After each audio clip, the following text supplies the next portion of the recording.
oftentimes get asked, what do I expect? I'm scared of needles. I don't want acupuncture, but I am interested in acupuncture because a friend told me it could help with IVF and fertility. So what to expect? So every practitioner and doctor is different. I ask a ton of questions, and my intake that I have a patient fill out prior is quite in depth, and it's for good reason. I like to dig deep, and I like to figure out the root of what's going on, and so that way I can have a better treatment plan for my patient. And so that's how I roll with that. I do think make sure you find someone who does dig deep and is really in tune with what's going on and can really be your ally to depend on when you're going through the process, because you want someone who's with you from day one all the way through it. So that's very important. And number two, scared of needles.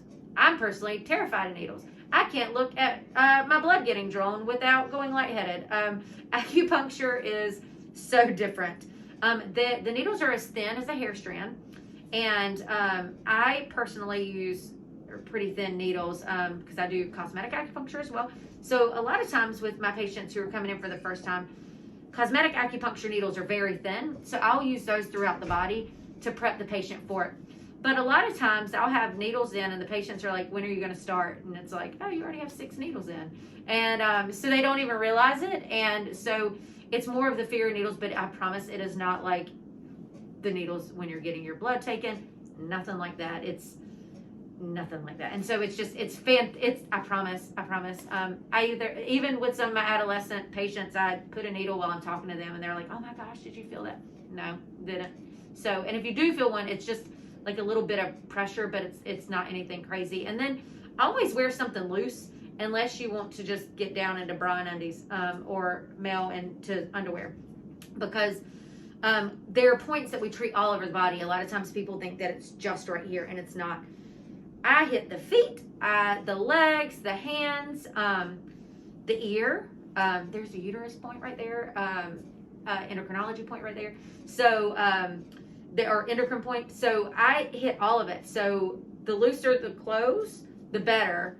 What do I expect afterwards?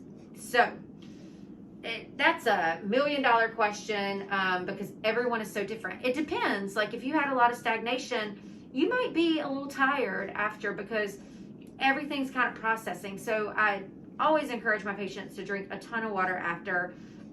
Try to stay away from caffeine and booze after, but if you're trying to get pregnant, you need to stay, away from it anyway. But so I always try to stay, have my patients stay hydrated.